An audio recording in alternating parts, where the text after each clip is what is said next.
Assalamualaikum warahmatullahi wabarakatuh. Perkenalkan, nama saya Rizky Risa Sucitra dari kelas PTN 01 angkatan 2019 dengan NIM 192404014.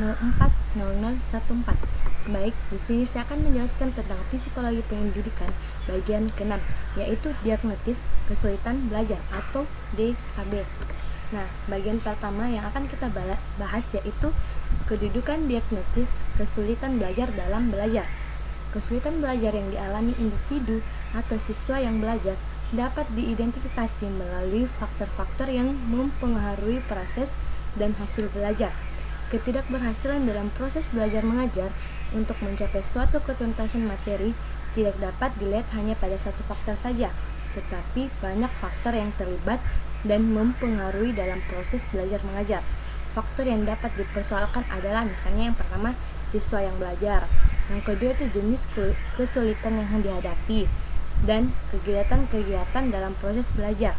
Jadi, yang terpenting dalam kegiatan proses diagnosis kesalahan atau kesulitan belajar adalah menemukan letak kesulitan belajar dan jenis kesulitan belajar yang dihadapi siswa agar pengajar perbaikan atau learning corrective yang dilakukan dapat dilaksanakan secara efektif dan efisien.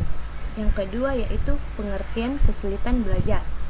Pada umumnya, kesulitan belajar merupakan suatu kondisi tertentu yang ditandai dengan adanya hambatan-hambatan dalam kegiatan mencapai suatu tujuan, sehingga memerlukan usaha yang lebih keras untuk dapat mengatasinya.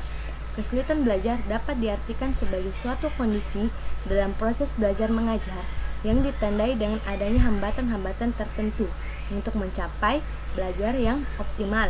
Dapat dikatakan bahwa siswa yang mengalami kesulitan belajar akan mengalami hambatan dalam proses mencapai hasil belajarnya, sehingga prestasi yang dicapainya berada di bawah yang semestinya atau yang diharapkan siswa tersebut. Nah, untuk selanjutnya yaitu prosedur dan teknik diagnostik kesulitan belajar atau DKB. Salah satu tugas lembaga pendidikan formal adalah menciptakan kesempatan yang seluas-luasnya kepada setiap siswa untuk mengembangkan secara optimal sesuai dengan kemampuan, bakat, minat, potensi diri yang dimilikinya dan sesuai pula dengan lingkungan yang ada.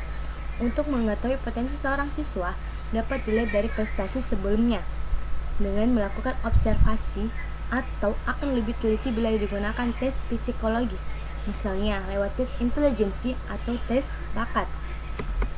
Nah, selanjutnya yaitu konsep dasar pengajaran remedial.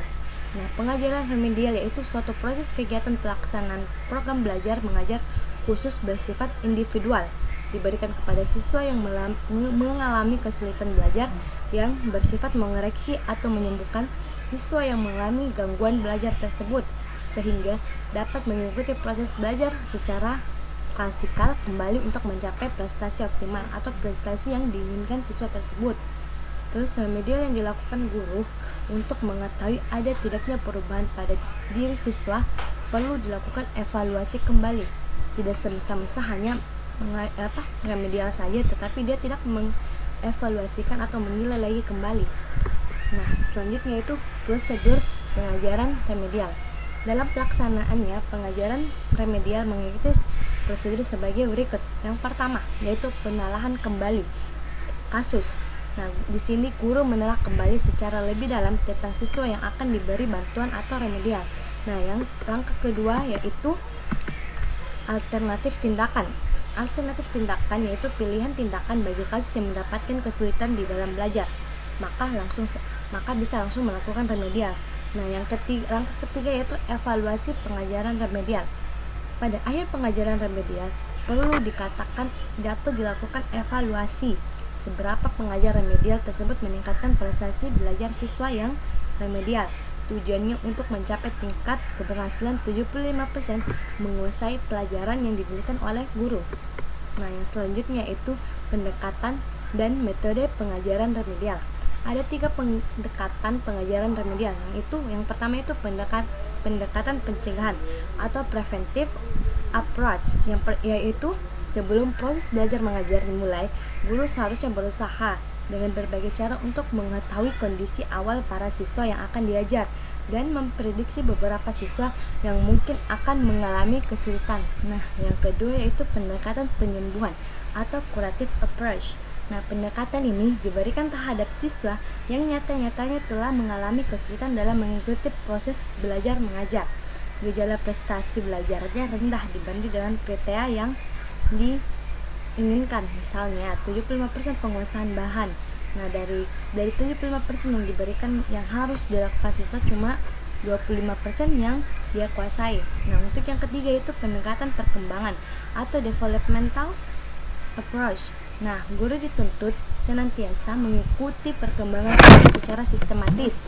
Caranya, guru secara terus-menerus memonitor atau selalu melihat perkembangan kegiatan siswa selama proses belajar mengajar.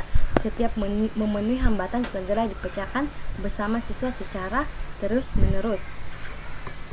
Baik, sekian dari saya, kurang dan lebihnya mohon dimaafkan.